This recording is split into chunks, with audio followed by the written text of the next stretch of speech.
So we left off at marriage and family. So the Prophet ﷺ had a reputation throughout Arabia, or throughout Mecca in particular, of being a very honest person. Now, a woman by the name of Khadija, she hired him to go and trade some of her merchandise in Syria. So Syria is one of the main places where the caravans would go because there's a lot of merchandise over there. So she decides that she wants to go ahead and choose him. Why did she choose him? Because she's a smart businesswoman, and she says, you know what, let me get someone who's really, really known for his honesty. So she hires him, and he goes to Syria. He trades the merchandise that she sent him with, and on top of that, he takes some of that money and he buys more merchandise, and he comes back with that merchandise and he trades it back in Mecca as well. And he gives her all the profits, right? The extra profit that he didn't actually need to give her, he gave her part of that profit as well. Because the deal was that he just goes to Syria and he sells on her behalf, and that's it. The transaction is over. But he took some of the other merchandise which was on sale, bringing it back, selling that and giving her extra profit. So she's really impressed. And she sent one of her employees along with him. Obviously, she's not a foolish woman. She does not just send, a guy with all the money, some person she's never tested before. So she sends one of her employees along with him to go and make sure that, he's handling everything. And when that guy comes back, he starts explaining to her, says, this man that you hired this time, we've never seen anyone like him. And he started describing all the details about, how the Prophet used to do this and he used to do that and all of these amazing things. And she was getting really impressed, and she was just, wow, I didn't realize this guy's so amazing. And she says, yes. And she hears about all his qualities and everything. And then she goes and she kind of researches him. Like in the city, she knows about him. She's heard things about him, but the intimate stuff that she heard about, when you travel with somebody, you get to know who they really are, right? When you hear something like, this is a very honest person, this is a very nice person, it's one thing. When you go and you meet them and you sit down with them for a few hours, it's another thing. When you travel with them for a few days in the middle of the desert, when there's hardship, maybe water's running out sometimes, maybe it's not easy. When people, because traveling is a hardship, especially at that time. Even people today get annoyed when they're traveling. Imagine traveling through the desert at that time. When you're with somebody, you get to know what type of person they really are. You get to know their temperament, you get to know their behavior. When they're involved in business, you get to know what type of person they really are. Right? So, the news comes back to Khadija, this is what the guy did. This is exactly what he did. This is his character. This is how he behaved. And she's just really, really interested. And this is amazing. This guy is not only a great employee to have, he would be actually a great husband to have as well. So she proposes to marry him. Okay, she proposes to marry him. And the thing is, remember this, she is his boss, right? She is a wealthy woman. He is not that wealthy. He doesn't even have capital of his own. He has to take other people's merchandise. But at the same time, he has to pay her a dower, or what they call dowry. He has to pay her a dower because that's what the culture is at that time. So he has to go and approach his other family members in order to raise some of the funds so that he can actually accept her proposal and get married. Which shows you what? Which shows you that it's another side lesson, for the Muslim community in this time, is that if someone doesn't have the means to get married, generally the family was there to support them. But today, if you live in an individualistic society, the family says, you know what, you're on your own. Until you graduate, or until you get a job, or until you make money, you're not getting any help from anyone, from anywhere. It's a difficult situation. In the tribal society at that time, he was given help. So it's not like even he wanted to get married, but he has to marry a woman from a high status. He had to bring a dowry, but he had to get help from his uncle and from his other family members as well at the same time. So they were married. Now Khadija was quite older than him. Khadija was quite older than him. And this is important to know. So some sources say that she was 28. Some sources say that she was about 40. Okay? So she could have been either. It's a big discrepancy, but for sure she's older than him. right? At least by quite a few years. Maybe there's another source that says 30 something around there, whatever it may be.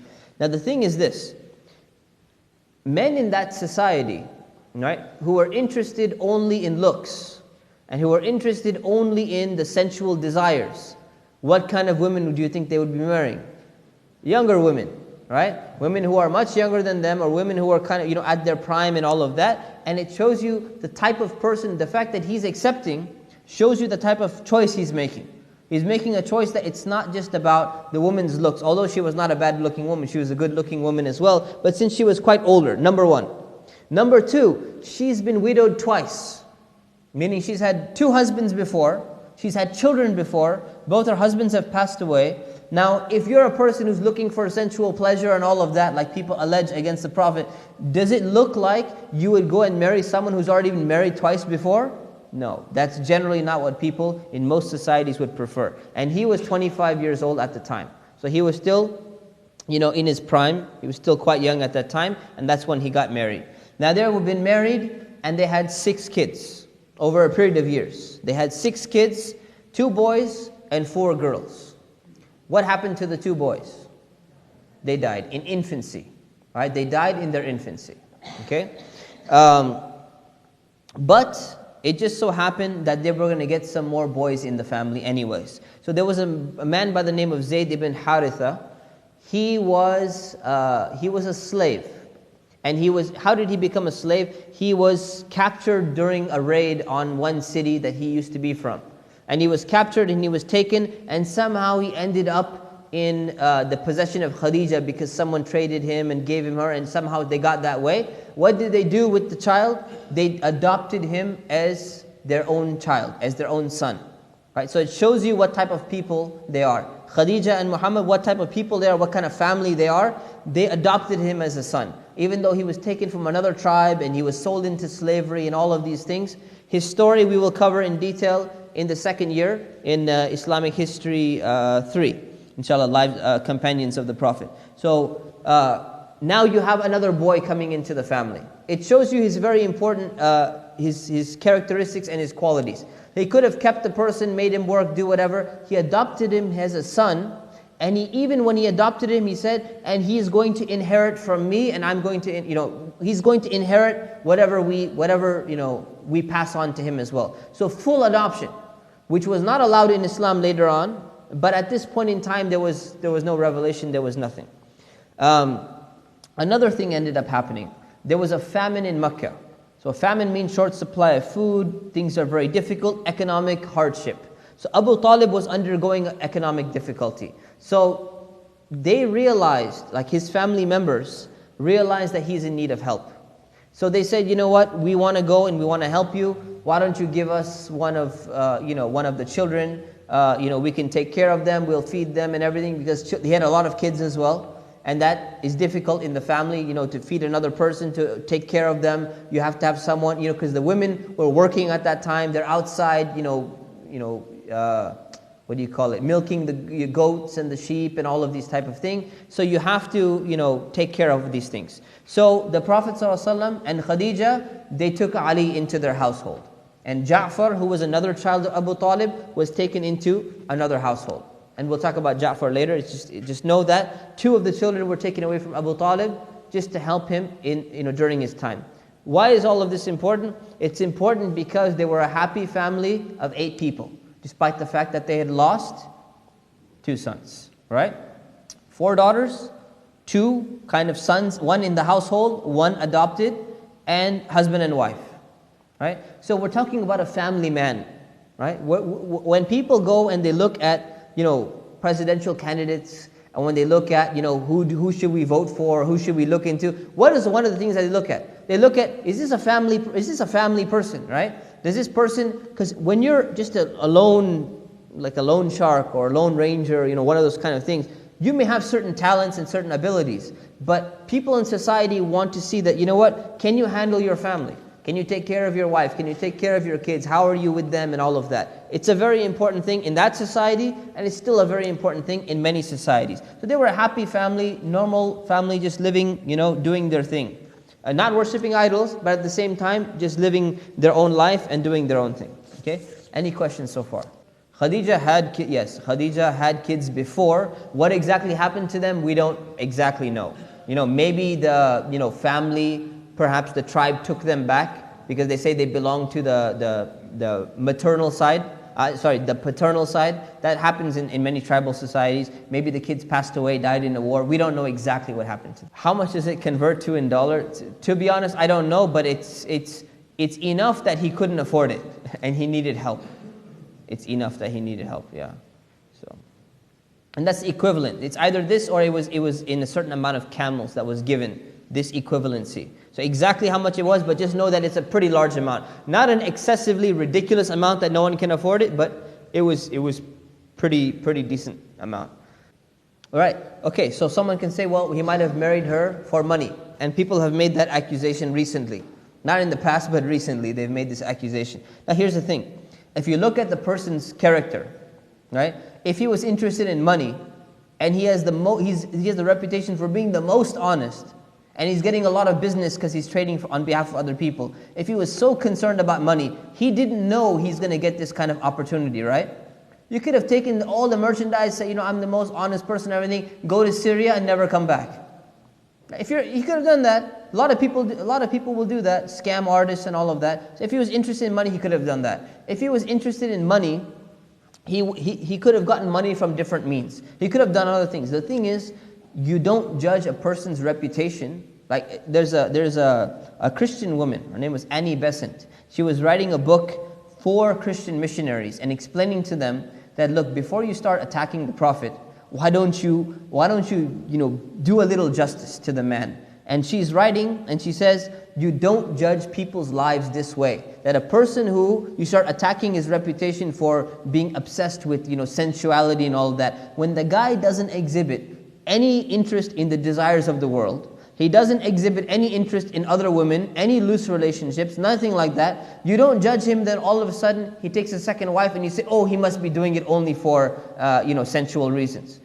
You don't judge people's lives like that. The same thing applies, is that if you see somebody, great character, no immoralities, they're always honest, they're always just, they're helping other people, they're doing everything great, and then all of a sudden they go and they do one thing, they marry someone who happens to be wealthy. Number one, he didn't propose, she proposed to him, right? A very important thing. He didn't even go and seek her out, right? He could have gone and sought out and say, who's the wealthiest woman in the city? Let me go and propose to her. He didn't do that in any sense at all, right?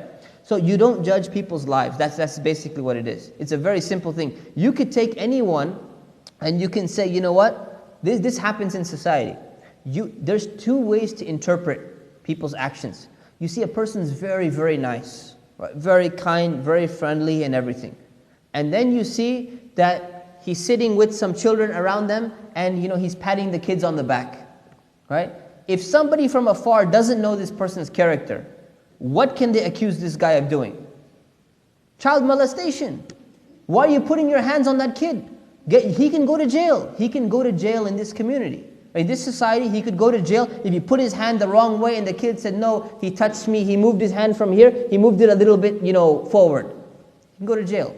But if you know a person's character, you don't judge people like that. Because the guy could either be doing what? He could either be touching the child out of love, so now you're not allowed to touch children anymore. Because if you touch them, you're going to be accused of something like that. We don't make judgments that way. So it's very, very important. I'm glad you asked this question.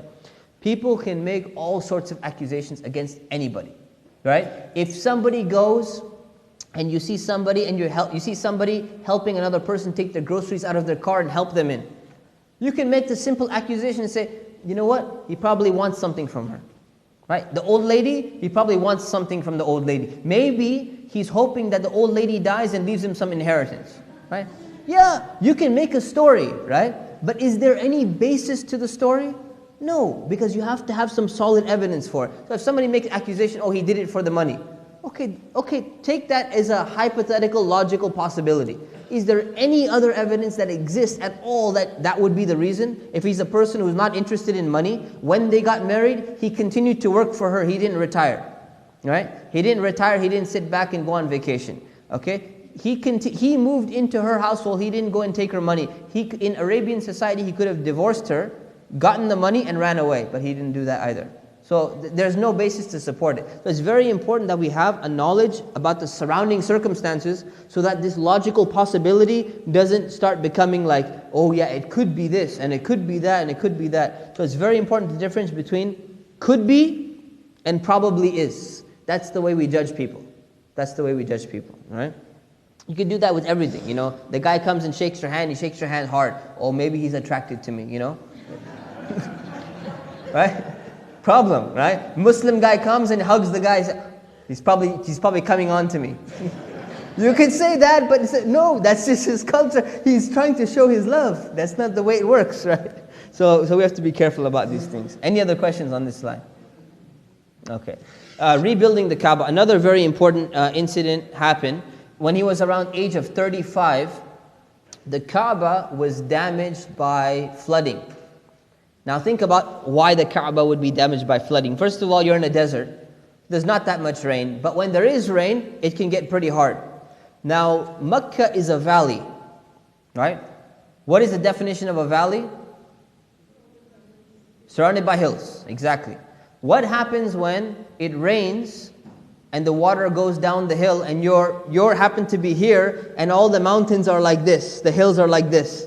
The water is going to rush down the mountain and hit it, direct impact, right? This is what actually had happened to me when we were in Mecca. It started flooding one time because the water just comes down really fast. That's the way it is because it's a valley. And at that's before the demolition of the hills recently. Imagine at that time when there were even more hills. So water is coming down, it started to damage the Kaaba. Okay, it began to damage the Kaaba. The Kaaba, you know, had a little bit weaker foundation. And remember, the Kaaba at that time when it was built by Prophet Ibrahim, you know, it was smaller and less stable and less sturdy. Not less sturdy, but it was smaller than what was, what existed later on. It was built with stones and everything, but there was some wood that was used as well in the Kaaba, so it was damaged. So it needed renovation. It needed to be repaired and it needed, to be fixed up. So what happened? This is coming back to your question about how did the Quraysh know about immoral vices and immoralities in the community. They decided that we're only going to use pure money to rebuild the Kaaba. So meaning they had a concept of pure and impure money. What is impure money? Impure money is money from gambling, money from prostitution, and money from usury, meaning interest. They knew that there was kind of something wrong because people were doing these kind of things, no stolen money, none of that. They said, we're only going to use clean money because this is the Kaaba. They still venerated it. It was still a very important thing for them. So they proceeded to, start a reconstruction. And what ended up happening was all the tribes got together, everyone's rebuilding the Kaaba, everything is going fine, up until there's one point where the black stone, where there was this stone in the corner of the Kaaba, needed to be put back into its place. And this debate, arose, this dispute broke out. And everyone wanted to have the honor of placing this black stone. Now, why is the black stone so special at this point in time? Because it's the marker which indicates where you start going around the Kaaba from. From their perspective, at this point in time, that's the marker. That's where you start from, and that's where you end. So that's the only thing that's kind of distinguished in the entire building. The entire building is just a bunch of bricks, right? A bunch of stones and everything else. It's got a cover. There's nothing else in the building that you could fight for. So they had to fight for something. So what did they fight for? They said, you know what? This is the only thing that looks is important and it's something different. Let's go ahead and fight for the honor of this. So they started fighting for this, and they said, you know what? Our tribe or our clan should have the honor of placing the black stone. And they said, no. It should be our clan. Everyone wanted honor. It's about respect and it's about honor. So each clan started demanding this, and one clan, they were really determined. Like other clans, they're kind of like, yeah, no, we should do it. Other clans said, no, we should do it. One clan just kind of really got excited. So, no. They brought a bowl of blood and said, we're going to fight you and we will fight till the death. We're ready to die just to put this black stone. That's the way they were. They would just kind of get riled up, So they got riled up, and one clan, they brought a bowl of blood. They dipped their hands in it. And they allied with another clan and they dipped their hands in it as well. They say, we're together we're both going to do it together. We'll fight anyone who's going to try and take this honor away from us. So they're ready to fight till the death. And so war was almost about to break out in the reconstruction of the Kaaba. So this shows you the kind of people that they were, right? This is their holy building, right? They venerate it, they respect it and everything, and now they're ready to go and have a battle right in front there, just for the personal, selfish honor of putting the black stone in place. So they mixed religion with selfishness and with culture and with honor and with all these things which happen in every religion and things which happen today in many societies still. So people will mix even what they believe to be the correct religion with other things that, selfish desires and interests. So what ended up happening?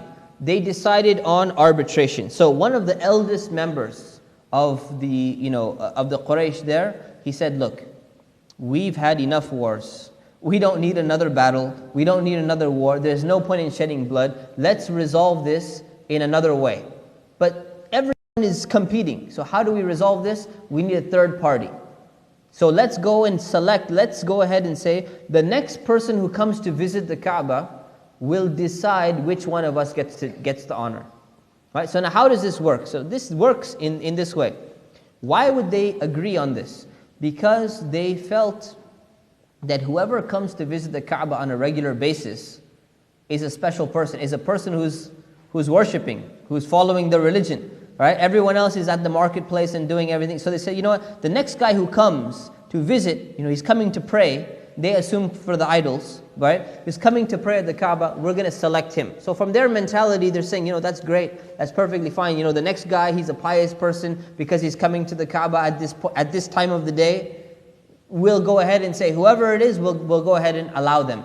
Now, another thing in their mind was that we'll let this person decide, meaning that person who comes, whatever tribe he's from, or whatever clan he's from, he's obviously going to pick his own clan.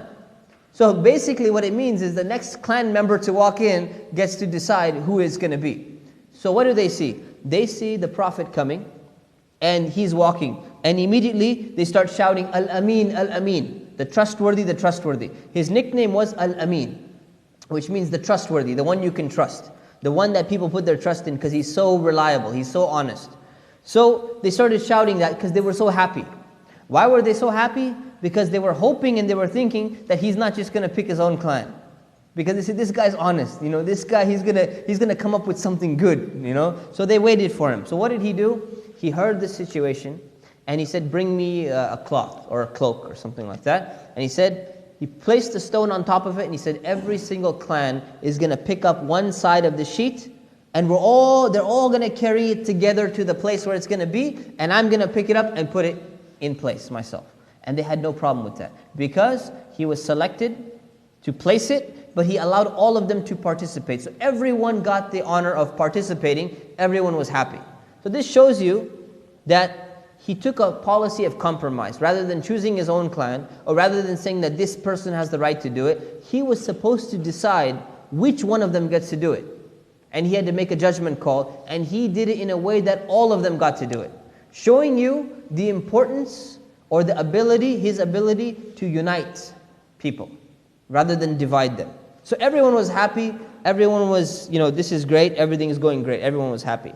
Now, what are some of the lessons from this incident? We're trying to focus on the life of the Prophet. So one of the lessons we have is, it shows you his status in Arabia. How does it show his status? Right? Not only was he known to be Al-Amin beforehand, but even at the age of 35. So he was known as the trustworthy before his marriage, before the age of 25. This was not just a period of popularity, a period of like he had a fan club or something like that. This lasted up until he was 35. That's a very long time to maintain yourself in that reputation where probably people were looking at you and just waiting for you to mess up. When you have a reputation that high, people are just waiting for some kind of blemish on your reputation so that you mess up. He didn't mess up and he still had that reputation among society. And number two, it shows you his ability to overcome tribalism. It was not about tribe.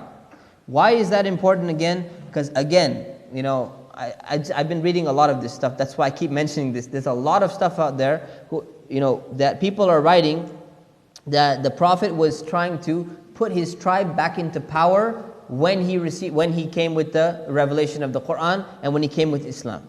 And obviously, if he was doing that, he wouldn't be doing things like this. So it kind of gives you a little bit perspective of how he really was. Now here's the problem though. The problem was the Kaaba was shortened because they ran out of clean money.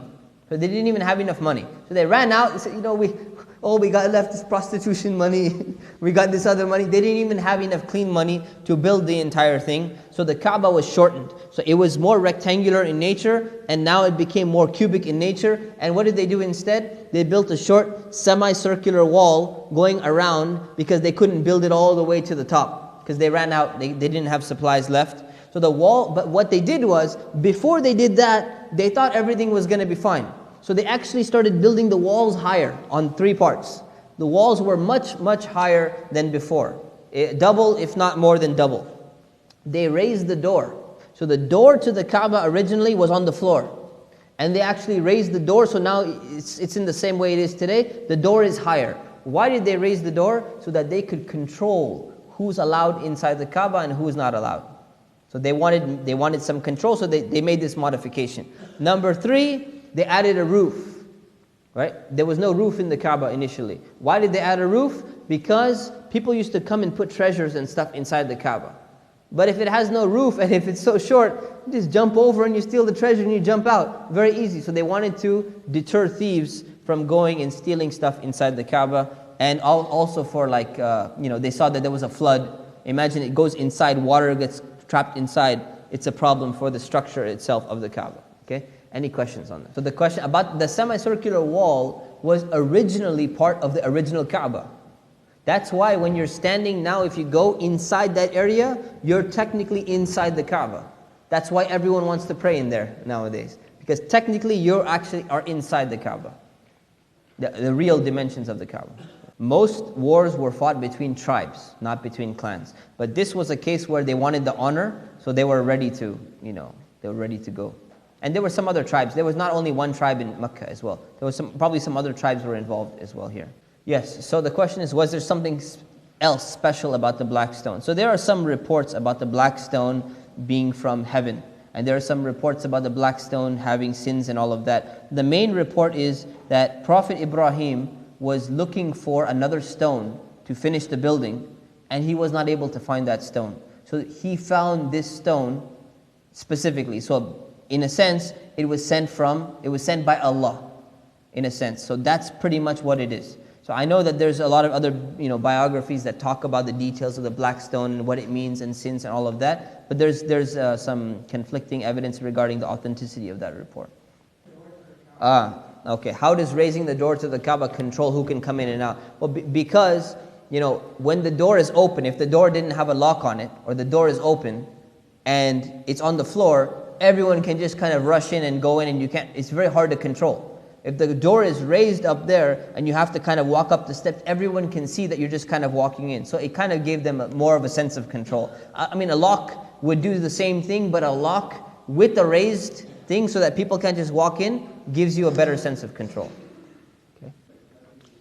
Yeah, so from the time of Prophet Ismail, did the Kaaba stay until the time of the Prophet ﷺ as is? But there could have been another modification as well. It was not completely damaged and then rebuilt. Yeah, this was not like it's gone. It was just damaged. They were rebuilding it and they were making some modifications to it. Maybe some other modifications had taken place. I don't recall. Throughout history afterwards, there have been more modifications, right? But in terms of before that, I'm not sure. I'm not sure. So yes. Okay, continuing. So now the Prophet ﷺ is up until, from the age of 35, we're kind of around that area. He's living a very simple life, okay? There's no revolutionary movements that he's, trying to, instill in the society. He's not trying to, get people riled up and like take control or anything like that. He's not interested in any of these things. And he's not alone in his worship, by the way. So he's not the only person who's rejecting idol worship. There are a few people. Okay? Now keep in mind that the word few actually means few.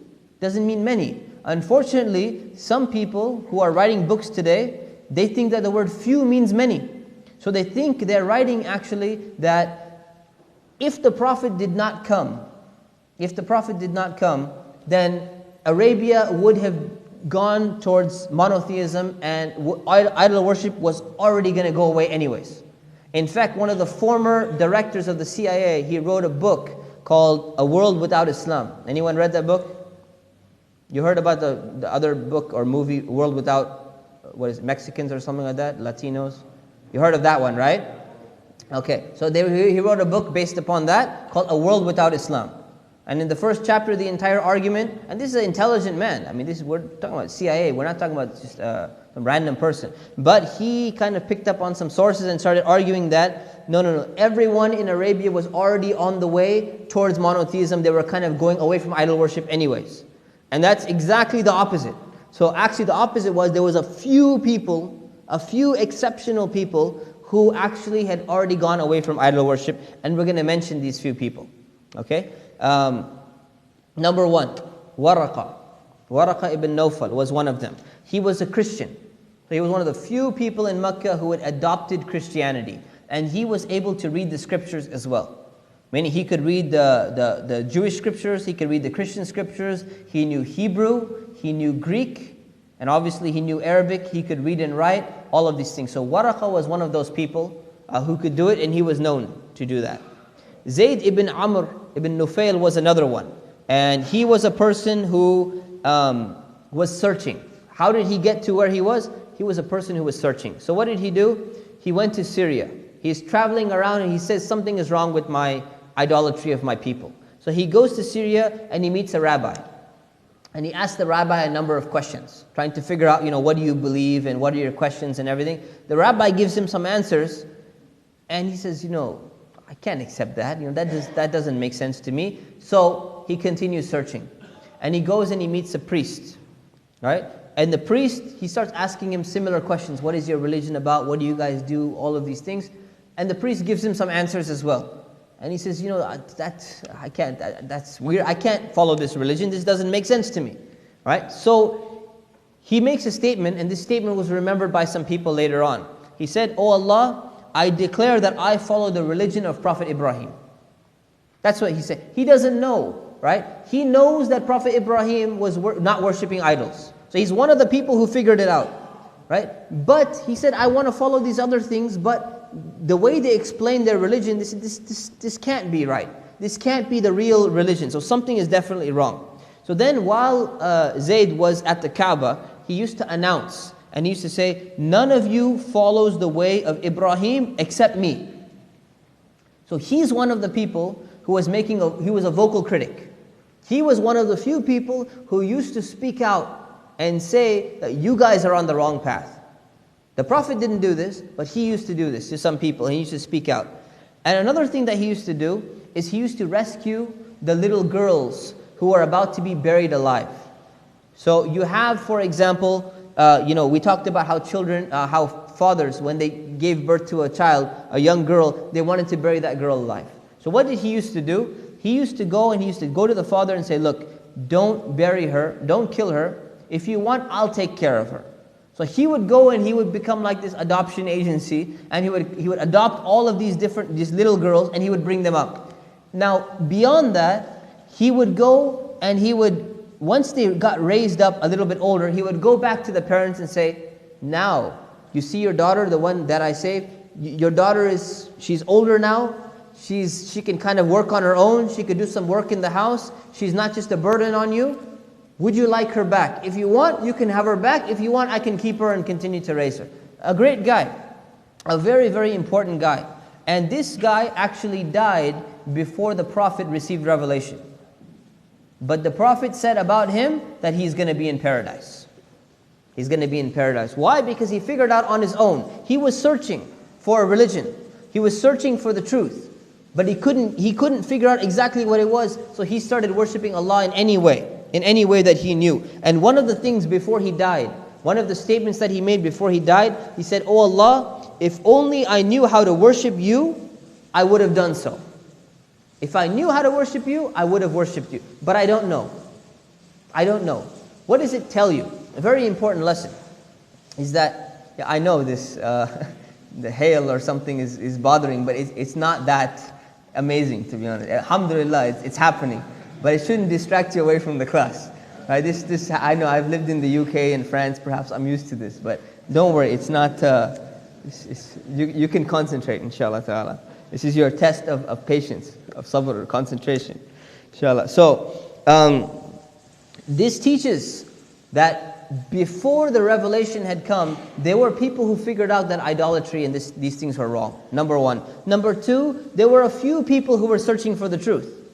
And the fact that they were searching and the fact that they arrived to part of the truth, Allah rewarded them for that and gave them paradise because the revelation had not come yet. It's very interesting. And in fact, his son became one of the first Muslims. So we're going to talk about that later. We'll probably talk about that in next year's class, Islamic History 3.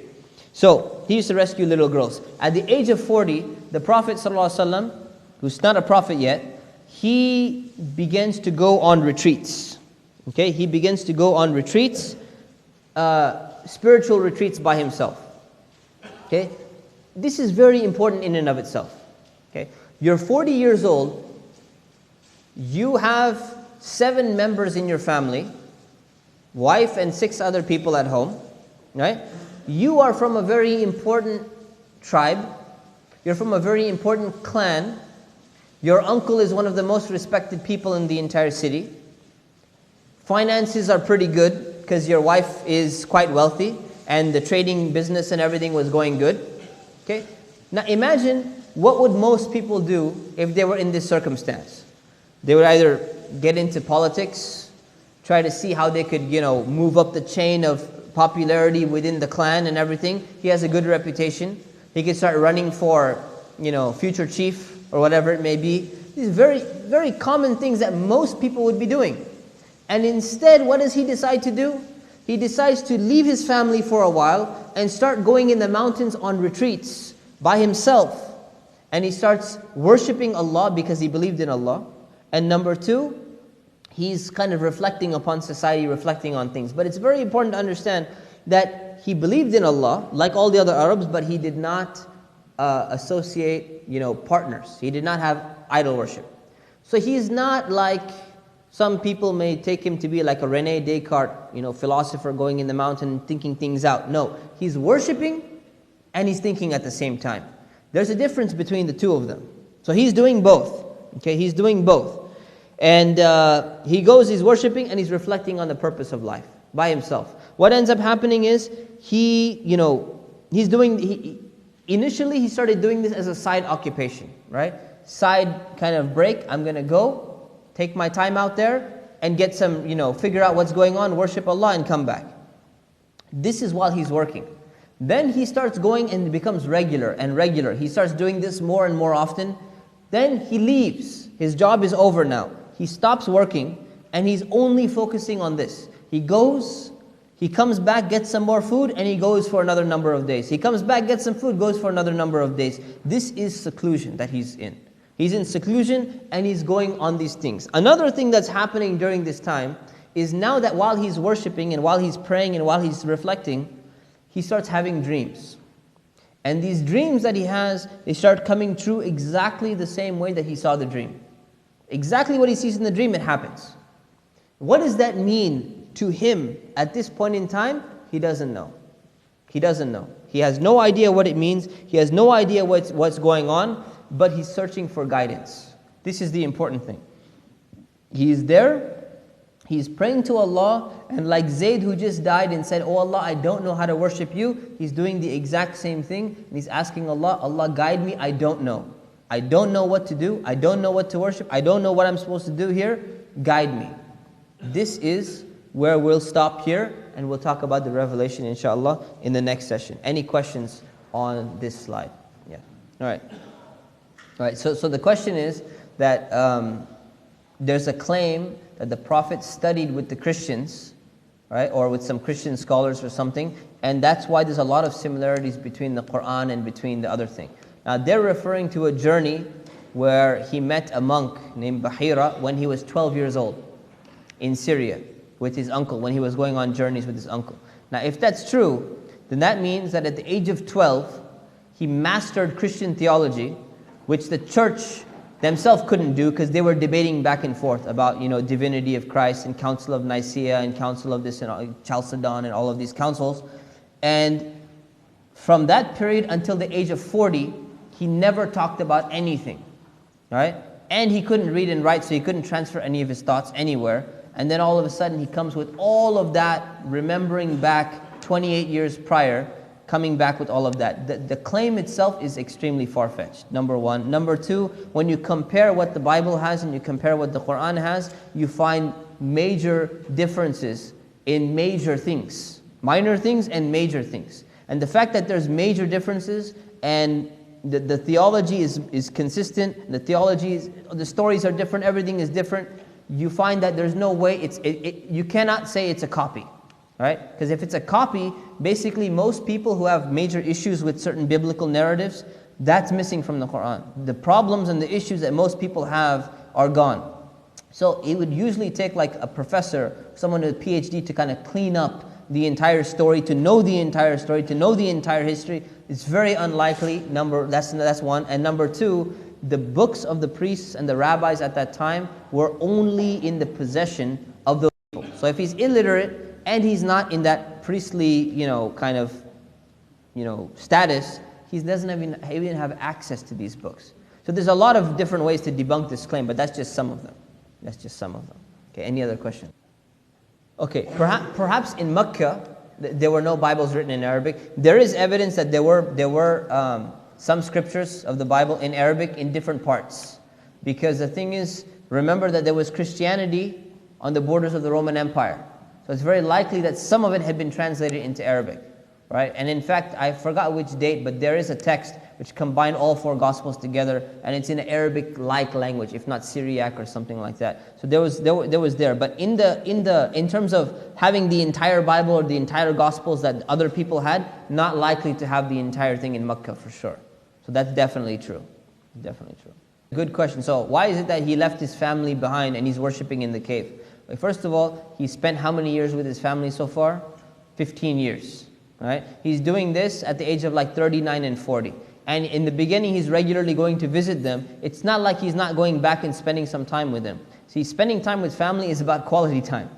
It's not just about quantity time, right? So you can sit in front of the TV with your family and say, well, we spent all day together. That's not quality time, right? So he was a person, obviously, who spent quality time with his family. And there were certain times while he was gone. And when he becomes a prophet, we're going to find that he's going to be extremely busy. But it's the quality time that he's spending with his family that no one is complaining about it. That's the way life was. People travel on business trips. If he's traveling to Syria, he's not just going for a few days and coming back. It takes a long time to get to Syria, a long time to get to Yemen, trade the merchandise, come back. That's the way life was. So one is that he spent quality time with his family, and two, families perhaps were not so picky about, you have to be with me all the time, you can't go for 1 day or 2 days or something like that. So the question is that Fatima was the only daughter according to some people. No, Fatima was the only surviving daughter. That's the difference. Yeah. Only surviving daughter. That outlived him. That outlived her father. Okay, we ask Allah subhanahu wa ta'ala to help us and guide us to learn the lessons from the life of the Prophet sallallahu alaihi wasallam, and to be like him and to follow in his example and to apply what we learn. Ameen. Subhana rabbika rabbil izzati amma yasifun. Wassalamun ala al-mursaleen walhamdulillahi rabbil alamin. Assalamu alaikum.